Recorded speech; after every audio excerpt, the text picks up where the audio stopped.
In today's Leeds news, race to sign Chelsea star, Wober permanent exit, 49ers taking Leeds into the future, and Sonny Perkins returns.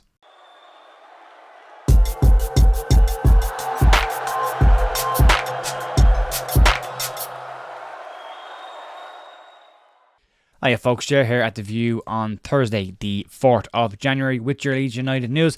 There's bits and pieces to get into, some rumoured exits stuff, a couple of rumoured incomings, as well as some interesting piece that the Daily Mail have done around the 49ers plan for Leeds, having been given access to the 49ers over in Levi Stadium in San Francisco. We'll cover that as well. So we'll start off, let's get into this, and we'll talk about the first one, which is a potential incoming at Elland Road, or at least Leeds making moves for potential incoming. And according to Ben Jacobs, Leeds could be in the running to sign Chelsea midfielder Andre Santos. Santos has been on loan this season already at Nottingham Forest, where he only managed one appearance for the club. He has been recalled by Chelsea now, but is seen to be a big player in the future for Chelsea. The player himself, at the age of 19, had clocked up 37 appearances for Vasco da Gama before Chelsea brought the player in. Jacob says that Crystal Palace are very strongly interested in the player and are probably the front runners with the most concrete interest in the player. He also goes on to say, though, that Leeds and Ipswich could also be two clubs just to keep an eye on with this as well. And he says Leeds' interest in the midfielder, given that they lost Weston McKennie and don't have that driving force from midfield, arguably whether we got that from Weston in the first place, but I get the point. They're saying that Leeds would look to bring in some sort of midfielder to do that. We've talked an awful lot about that over the last couple of weeks. Everyone's talking about a more dynamic midfielder to give Leeds more options when they can't break down that low block or mid block, than instead of having two holding players as a double pivot, that you've got one player that can do the box to box. A lot of people see it as Archie, so do I, but there is talk about another player possibly coming in to help with that role, or at least to give Leeds more flexibility. Again, we've talked about the bench and the lack of impact from the bench that the subs have had this season since coming on, and giving Farke more options and different type of options might be something that's beneficial to help Leeds to get back into the automatic promotion chase if they can.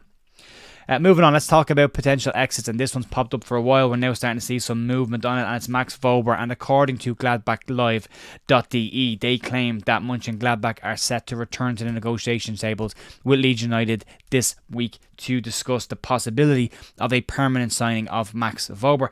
Wober signed for Leeds this time last year for £10 million and was excellent for Leeds in the run into the season. A lot of people wanted the captain's armband put on him before this season started, and a player had committed himself to Leeds this year before turning his back pretty rapidly on that decision and heading out on loan. The article at GladbachLive.de moves on to say that there is no option in the loan deal for a buyout of Wober, which means that Gladbach would need to agree a deal with Leeds before the end of the season, or risk Max Wober being available to other clubs for loan should Leeds not get promoted, or if Leeds do get promoted, Wober coming back to Leeds on a permanent basis as well. There is more to come with this. There's a lot more talk. Robin Koch has also been mentioned today as well, that Frankfurt are sitting down to negotiate him. He can now negotiate a deal with clubs outside of England, as he's still technically contracted to an English club, which means he is likely to sign a permanent deal very shortly at Frankfurt. So there's two that could potentially be going off Leeds books by the end of the season permanently. The Wober one would free up some money. What fee they could get for him, the 10 million, probably looks unlikely now, although he has had a very good season. He has started in every single game of the 15 games he's been available for this year, has been called out by the owner and manager for being a leader on the pitch, and something that they don't have from any other part of the park. That would lead Leeds to be in a pretty strong position around negotiation. If they really, really want him, they'll have to pay for him, whether Leeds look to just recoup the 10 million they spent on him or slightly more. Either way, Leeds have spent some of that money last year with the financial fair play stuff, and this year it'll be less. So Leeds might be able to make a few quid out of this that can go into the coffers to try and spend some money in this January window should they decide to. Moving on, let's talk about Sonny Perkins, and his loan at Oxford has come to a predicted end, with the player returning to Leeds United yesterday, and Leeds confirming on their website yesterday that Sonny Perkins has returned to Leeds United after his loan move to Oxford has been cancelled. Perkins played 7 minutes in total for Oxford during his time there, and did score a goal in the cup for them as well, but was always seen as a player that was surplus to requirements, spending more time off the pitch completely, not being on the bench either, and being in the stands, than he has being involved in the first team. The issue with Sonny Perkins is because he represented Leeds at the start of the season, did play in a game for Leeds, and he has played in a game for Oxford, he cannot go out to any other clubs this season, and will have to retain him. Leeds will have to retain him in the under-21 team or as part of the first team setup. You might see him get involved with Peterborough to have a look at him, but it's been a tough year for Perkins so far, and dropping into the under-21s now might make it a bit tougher for him, but maybe he just needs to regroup, get his head together, get us some games under his belt in 21s, get the confidence level back up and go again. Wait and see. Right, the big piece to get into this, and this is around the 49ers, and the Daily Mail have been granted access by the 49ers to their Levi Stadium setup for one of their games against Seattle Seahawks, and they've covered off a lot of the information around the potential that Leeds can see going into the future and what they have in Levi Stadium that will be applied to Elland Road. It's a long piece, go check it out. I won't go through the whole thing, but I will give you some clip notes.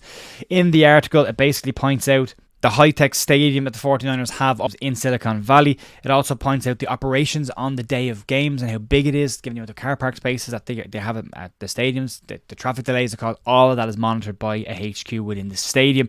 And it gives some detail on the future for Leeds United. There have been additions, and it's covered this as well. It covers the additions that will make a difference to Leeds' backroom and the senior leadership team at Leeds, with the appointment of Maury Eisenberg as a COO, who is looked at as clearly being a man that will be involved in the stadium redevelopment. More on that in a second. Robbie Evans has come in as a chief strategy officer, and he's actually uprooted himself and moved from San Francisco to Leeds in order to be not only closer to Leeds, but to immerse himself in everything Leeds to get a full feel for what the fans and what Leeds expect, which is great to see.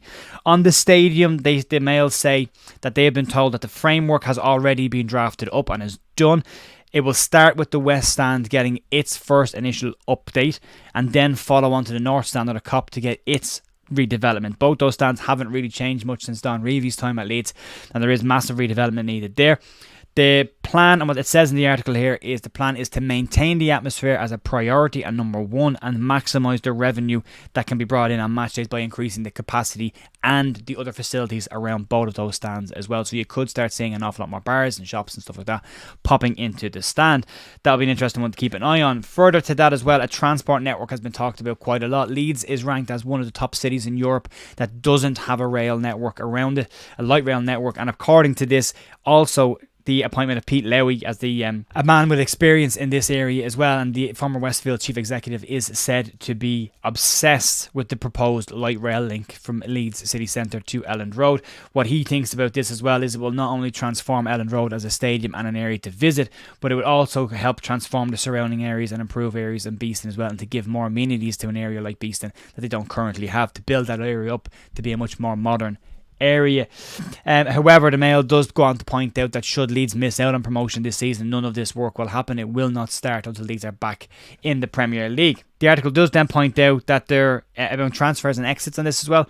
It says that the 49ers have no plans to sell any key players in the January transfer window, which is good news for everyone to hear. It also goes on to talk about Daniel Farke then and his Bielsa-like status within the 49er enterprise hierarchy. Farke is seen as the man in charge of football and everything to do with football. He is the man in charge. And they said on his request, upgrades and changes have been made to the canteen to improve that for the players. Also, major changes have been happening. The dressing room has got a facelift as well, has been pointed out, as well as some other investments and changes around Thorpe Arch in general to bring the stadium on another level from when the changes were put in place under Marcelo Bielsa.